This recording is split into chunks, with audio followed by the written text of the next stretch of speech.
सावन का महीना आते ही वातावरण में एक विशेष प्रकार की ऊर्जा महसूस होती है।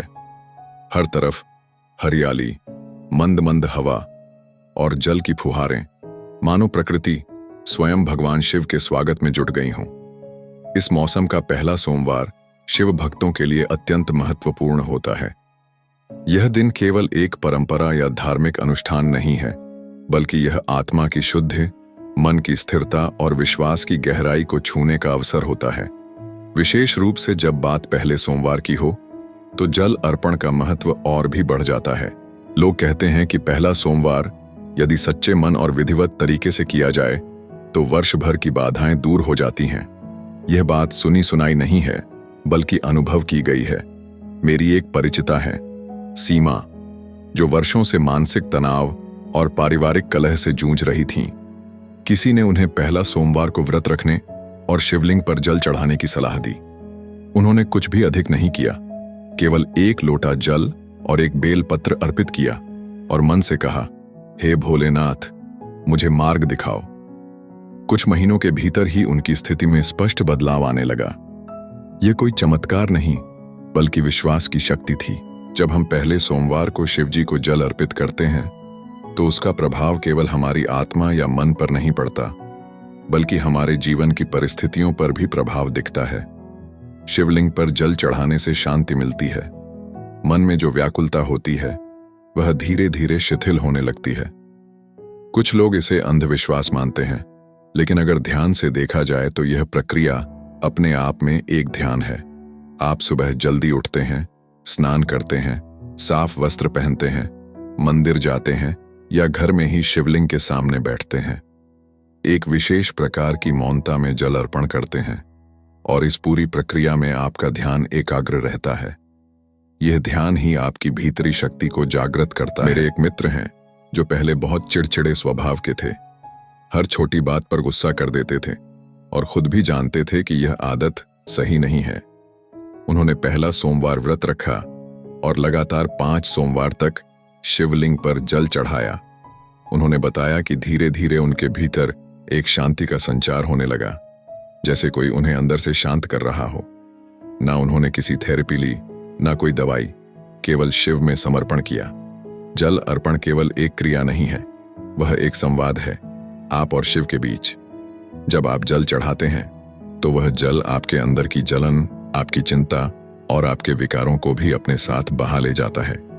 यह प्रतीकात्मक लग सकता है, लेकिन जो इसे दिल से करते हैं, वे समझते हैं कि इस प्रक्रिया की गहराई कितनी बड़ी है। पहला सोमवार विशेष इसलिए भी होता है क्योंकि यह एक नई शुरुआत का संकेत देता है। सप्ताह की शुरुआत में शिव को जल चढ़ाकर आप पूरे सप्ताह के लिए सकारात्मक ऊर्जा संचित करते हैं। जैसे कुछ लोग सोमवार को वर्क मोड में आने के लिए कॉफी का सहारा लेते हैं, वैसे ही एक भक्त सोमवार को जल अर्पण करके शिव मोड में आता है। यह स्थिति केवल धार्मिक नहीं होती, बल्कि मानसिक रूप से भी एक नई ऊर्जा का प्रवेश होता है। जल अर्पण करते समय केवल जल ही अर्पित नहीं किया जाता, उसके साथ हमारी भावनाएं, इच्छाएं, कष्ट, प्रार्थनाएं और धन्यवाद भी अर्पित होता है। हर बूंद में एक गाथा होती है जिसे केवल शिव ही समझ सकते हैं। एक बूंद कहती है, हे भोलेनाथ, मेरे बेटे की नौकरी लग जाए। दूसरी कहती है, मुझे आत्मबल दीजिए। तीसरी, मेरे घर का कलह समाप्त हो। और शिव सब सुनते हैं, क्योंकि वो भोले हैं, सरल हैं और भाव से पिघलने वाले हैं। एक बात विशेष ध्यान देने योग्य है कि जल अर्पण करने का तरीका भी बड़ा सरल होता है। किसी प्रकार की भारी भरकम सामग्री की आवश्यकता नहीं होती। एक लौटा साफ जल, कुछ बेल पत्र और एक सच्चा मन ही पर्याप्त होता है। कई बार लोग सोचते हैं कि मंदिर जाए बिना पूजा पूरी नहीं होती, लेकिन शिव तो व्याप्तो विश्वमिदं जगत हैं। वो हर जगह हैं। आपने घर के मंदिर में या किसी एकांत स्थान पर भी शिव का स्मरण करके जल अर्पण कर दिया, वह एक माध्यम तो होता वह है भी उतना ही आपके फलदायी भीतर है। के दोषों को धो डालने का। कुछ लोग इसे कर्मों के शुद्धिकरण की प्रक्रिया कहते हैं। कई योगियों और संतों ने भी जल अर्पण की महिमा को स्वीकारा है। स्वामी रामकृष्ण परमहंस कहा करते थे कि भगवान को अर्पित की गई भावना ही सबसे बड़ी होती है, और शिव तो केवल भावना के भूखे हैं। उन्हें ना विशेष भोग चाहिए, ना ही आडंबर। हमारी संस्कृति में प्रत्येक परंपरा का वैज्ञानिक और मानसिक पक्ष होता है।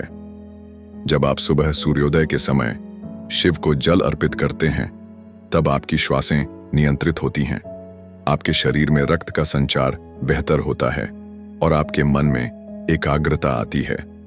यह मानसिक स्वास्थ्य के लिए एक प्राकृतिक उपचार की तरह कार्य करता है।